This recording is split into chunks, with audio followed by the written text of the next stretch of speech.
You're listening to Money Never Sleeps Radio. In your face. What we got here is a failure to communicate. Oh, have I got your attention now? Greed, for lack of a better word, is good. You know what I mean? Money to be made in a place like this.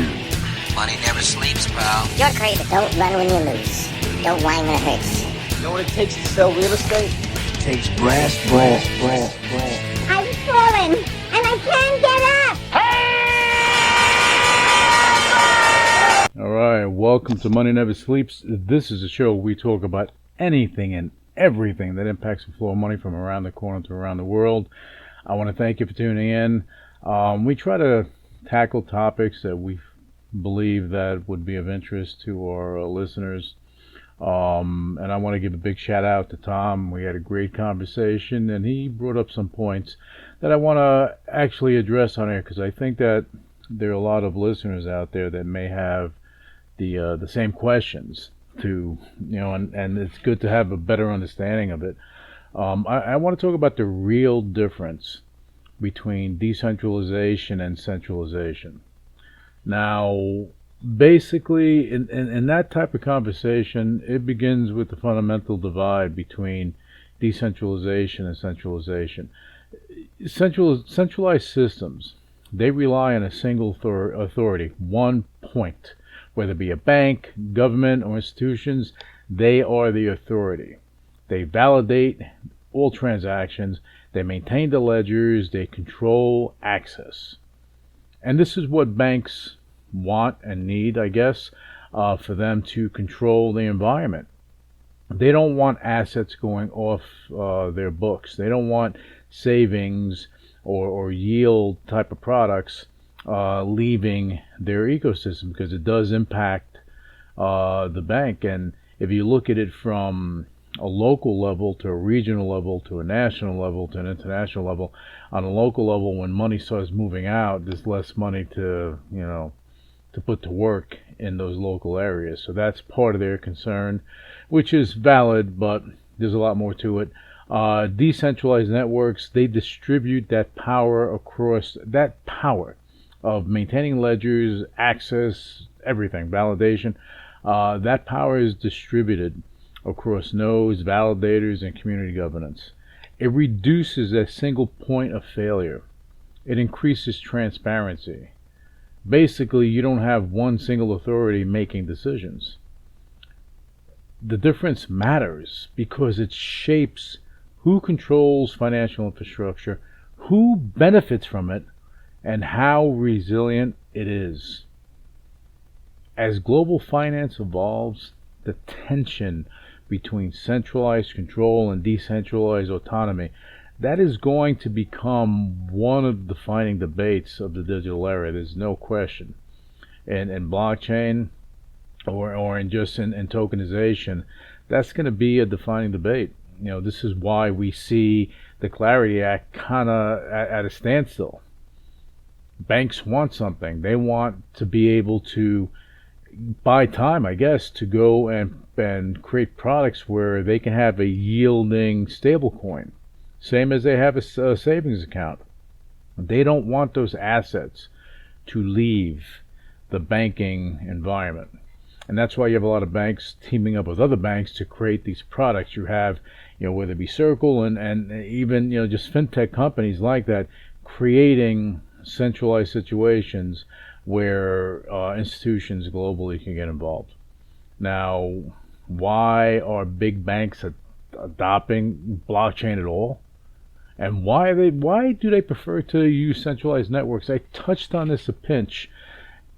Major financial institutions, and you have to understand what they're doing now. You can look at the news, you can look things up, go on Google, do a search. They're aggressively adopting blockchain technology. You see a lot of tokenization happening. But you have a number of the banks, as I mentioned, they're leaning towards centralized blockchain networks rather than public ones. JP Morgan has been doing this for some time, and they were barking for a while. Jamie Dimon was barking a while about from Bitcoin itself being a pet rock to things, this being a flash type of thing, a flash in the pan. But in the meanwhile, they adopted blockchain technology, which underpins all of this. They went from doing probably 100 million to running trillions of dollars, trillions, not millions, not billions, trillions of dollars, using their blockchain network, using their stablecoin. Banks, they prioritize compliance, predictable governance, and controlled access. And these are features that actually make it easier to enforce while in permission systems, centralized systems. Public blockchains are a little more difficult. They are transparent, no question. They're censor resistant, no question. But there are variables in there that institutions aren't comfortable with. This is why they won't adopt certain blockchains until they adhere to what they need. Open participation, unpredictable validators, decentralized governance. This is what makes them uncomfortable because it can put them at risk. So this is why you have, whether it be Ethereum, Pico Novus, other blockchains, they're creating an environment where it would make institutions feel more comfortable. Now, this preference from institutions just realize, it just makes you realize, and it makes the blockchain community realize that this is peeling off a layer and is showing how traditional finance wants blockchain's efficiency. They want that automation, but they don't want to give up control. They don't want to give up control to the masses. And basically, that's setting the stage for a hybrid future. And I've been talking about this for the longest time, a convergence where you have centralized and decentralized systems coming together, DeFi, TradFi, converging to coexist, work together, because traditional finance is not going away. People, really think that while DeFi, decentralized finance, is going to wipe traditional finance out. No, it's really not. Okay, since the days of Babylon to Amsterdam, we had the first exchanges, the first stock exchange that developed. Throughout history, you have a traditional financial system that evolved not over a couple of months or a couple of years, over centuries. So it's not going away, all right. And it's not a matter of decentralized finance is going to win. Both areas win. They're going to win together, and that's what's going to wind up happening. Okay, and this matters for a reason, because this is a global impact. Global impact. The choice between centralized and decentralized blockchain models, they're going to shape the future of global markets. Centralized networks, they're going to streamline settlement, reduce fraud, and improve cross-border efficiency.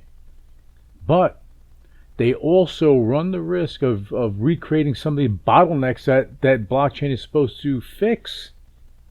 And these power structures, again, that blockchain was supposed to fix and disrupt. And this is why, blockchain is being adopted for these reasons. And that's what the decentralized finance community is worried about, that it's going to go back to what it's been, just taking the new technology for it. It doesn't have to be that way. There has to be compromises on both ends, and that's a reality. Okay, the impact, is going to be profound, right? And it's, again, in my opinion, it's not a matter of one model dominating another model. It comes down to how the capital is going to flow, and I believe that capital will flow with hybrid systems, with a convergence. Okay, and it's going to flow with whoever has access, because the more access you give globally, the more will happen. If you have just solely centralized networks, you're putting a geofence around your blockchain system. So now the only way people can do things there, if they're a part of your ecosystem, wouldn't it be nice to have your system a part of something bigger, more global. Gives people the ability to move things around. And if done the right way, you can control your immediate ecosystem. If they use, what was created with Pico Novus and Hootex, where you can have, basically you have a main token and you have a subdivision of that token. You have a subset of that token which allows you to actually control your environment and reduce the implementation of fraudulent tactics easily just by controlling what you interact with. And again, this is not just a technical debate. It's a geopolitical one. It's an economic one. And I believe that this debate will have answers to, as we move forward. Many institutions right now, they started developing Ethereum because Ethereum was sliding down. They were losing developers. And with Tom Lee, with Bitmine, and that whole initiative created Ethereum institutional. And that actually is allowing them to wake up and say, hey, we are built for this, so use us to be a part of it. So you have institutions that are developing on Ethereum because it offers a mature ecosystem, programmable smart contracts, and compatibility with tokenized frameworks. Like Pico Novus right now is compliant with ERC20 and EVM, the networks, and that helps because the more that Ethereum expands, the more that it brings forward the blockchains that have this compliance on a protocol level, not bridges on a protocol level, because bridges can be broken, bridges can be hacked, and there's a lot of things that can happen. We've seen it time and time again, where you had these bridges actually compromised, and a lot of people lost a lot, and you want to try to prevent that. Okay, and Ethereum's infrastructure, they allow banks to create digital assets, automate compliance, integrate with existing DeFi liquidity pools and the like. It gives them a lot more flexibility in what they do. Even when institutions operate on permission versions of Ethereum, they still benefit from the tooling, the developer base, and interoperability that the public chain pioneered. See, that's where I go back to the convergence of things. There is a happy medium where all of this can come together, and it will. It's just egos and everything have to get out the way. Banks can benefit, financial institutions can benefit in a massive way, and so could the decentralized finance community. And just staying on Ethereum for a second, Ethereum, look, they complement institutional efforts. They provide a flexible foundation for tokenized financial products. We see it. Settlement networks and cross-chain bridges. Now let me touch on Pico Novus. Because of Hootex and the different products, financial products that are created, there is a high fidelity protocol that's in place that even adheres more to the institutional level that they're looking for. And this is where it gets interesting. So it's not just about one blockchain prevailing. It's not just about decentralized finance or centralized finance prevailing. There's going to be a mashup of a few things.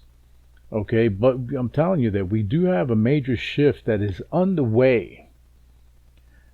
As we see institutions, they're beginning to launch some decentralized financial products to reach global liquidity. And we see it. They're doing this, and they're doing it for a reason, because they don't want to be stuck in their ecosystem. Not all not banks. I'm not talking about banks doing this. I'm talking about other financial institutions, the BlackRocks, the Goldman Sachs of the world, that type of thing, from tokenized private credit to even potentially decentralized ETFs, real estate tokens. Okay, on-chain structured products, they're all emerging as new asset classes. By issuing these products on decentralized rails, what institutions are doing, they're gaining access to global investors, where you can have someone that's in a city or someone that's in a bush. If they want to get involved, as long as they have an internet connection, they'll be able to. And they don't need your permission to do so. They can just go in there and get involved. That's the beauty of DeFi. Now you can have, they benefit, the institutions benefit from 24/7 liquidity. Automated settlement. Doesn't take anything further for them to do.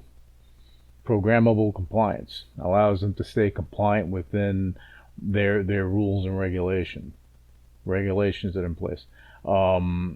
This evolution is transforming everything from private credit markets to real estate investment vehicles to ETFs. Look, they're enabling fractional ownership and borderless participation in ways traditional finance could never achieve. There was a time in France, and this is a fun, useless information, but there was a time in France before Napoleon came in, where they tokenized. That was the real first utilization of monetizing land. France took and they grabbed land from the churches, and they took it, and as opposed to going and giving silver-backed money or silver coins, they gave paper. They gave paper that represented fractional ownership of that land. And that's what they did with people. And it didn't work out too well, but that's what they did, right? Now things will work out a little better because, we're talking about being in the era of the rise of tokenized everything. Real estate, private credit, ETFs, on-chain projects. This is the tokenization era. Tokenization is reshaping how assets are created, traded, and managed. You cannot argue with that. Private credit becomes more transparent and accessible when tokenized. It's not just held at one firm. The firm can actually go and do the private credit, and then they can tokenize it. So they can monetize it, get more fiat in to go create more products. That's a beautiful cycle. ETFs can be represented as on-chain baskets with automated rebalancing. That we have right now in Hootex with digital basket tokens. It's kind of like an ETF, like a trading account, but it works similarly. And that's something that institutions can actually reach out to Hootex to try to work that into what they're doing. Now, real estate can be fractionalized, and basically you can have a prime piece of real estate, break it into pieces, and it allows global investors to participate in the projects that were once geographically restricted, or was who you know to get involved. If you didn't know the broker, you didn't know the developer, you didn't know the owner, you weren't getting involved. Here you can get involved autonomously, right? You can just get involved just by owning the token and getting the benefits of it. Tokenized projects, from everything from infrastructure to renewable energy, they can raise capital more efficiently and distribute returns automatically if done the right way. This is a shift, not a theoretical one, but a major shift. It's already happening across major financial markets, and it's accelerating rapidly. Every day there's something coming out. I can't keep up with it on the show. I know what's happening, but I can't keep up with it and inform everyone on the show. But we try to do our best. But everything's moving that quickly, right? There's something called a digital credit note token, and that's something that was specifically created and built on the Pico Novus blockchain. It is accessible through Hootex as a decentralized trading crypto exchange. One of the most transformative innovations is the emergence of this, the DCNs. Because the DCNs, they allow financial institutions to issue credit obligations on-chain with programmable terms, automatic yield distribution, and global reach.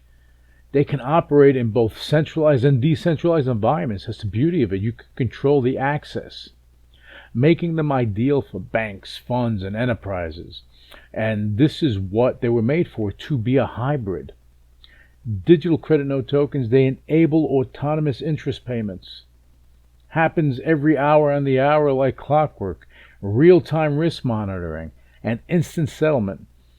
Their flexibility makes them suitable for private credit. No question. Private credit issuers need this. They want to get liquidity, because if you have $100 million in private credit that's out there, just imagine going and having the ability to tokenize that, have a digital credit note token, issue it to the general public, just get it out there, and now you're raising more capital. You're bringing more capital in to go do more deals without actually going and compromising your positions right there. Because private credit, has been under stress because people want their money now. They want it back now. So pulling that out compromises the whole structure of how private credit works.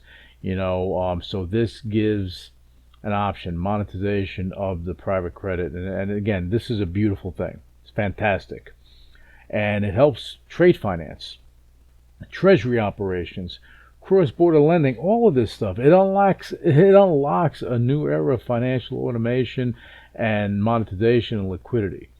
And it gives that private credit issuer the ability, as I said, to go and monetize what they have now. Get other types of monetization coming in, other funds coming in, so you can issue more private credit and let the cycle go on. You can have $100 million in private credit out there, and you can turn that into additional $300 million in issuances that you would have over the course of a certain amount of time. So it's going to be an interesting dynamic. And look, this all matters for the future of finance. This is why I speak about this on the show. The convergence of institutional blockchain adoption, decentralized liquidity, tokenized assets, and programmable credit instruments, they signal a fundamental shift in global finance. Fundamental. Centralized systems, they will continue to exist. You can't get rid of that. But decentralized networks, well, they're going to expand access. So there has to be some convergence there. They reduce friction and democratize participation. The institutions that embrace both models, not one, both models, and they leverage decentralization for reach and centralization for compliance, well, those financial institutions, they're going to shape the next generation of financial infrastructure.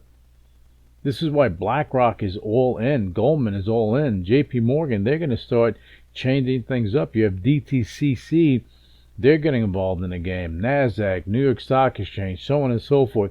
This doesn't stop. This is just the beginning. This is the first layer of the onion being peeled off. This is the story that you're going to tell the next generation of the evolution of finance. This is the story of how finance becomes faster, more global, more transparent, and more programmable. I wanted to touch on this topic to give a little clarity and a little color to how this convergence of centralized and decentralized finance needs to come together. It needs to come together, and it will. It will. Just give it some time. But again, this is the end of the show. I want to thank you for tuning in. And again, I'm going to continue to bring on topics. We are going to continue to bring on topics that we feel that are relevant to our listeners. And again, it's not all going to be about crypto. It's not all going to be about blockchain. It's not all going to be about one thing or another. We're going to talk about other things, so that we can keep the show fresh, interesting. And if you have any ideas for topics, please feel free to let us know. All right, on that note, thank you for tuning in to Money Never Sleeps Radio, and we'll be back with you with the next episode soon. Until then, you guys have a great trading week. Thank you. Initiating shutdown sequence. You're listening to UCW Radio. In your face. What is your major malfunction? So let it be written. So let it be done. Ladies and gentlemen, my mother thanks you, my father thanks you, my sister thanks you, and I thank you. The views and opinions expressed on Money Never Sleeps Radio are for informational purposes only and should not be construed as financial advice. The host Louis Velazquez and guests of Money Never Sleeps Radio are not licensed financial advisors, and any investment decisions made based on information presented in this podcast are at the listener's own risk. Listeners are encouraged to consult with a qualified financial advisor or investment professional before making any investment decisions. The podcast hosts and guests do not endorse or recommend any specific investment strategies or products. All investments involve risk, and past performance is not indicative of future results.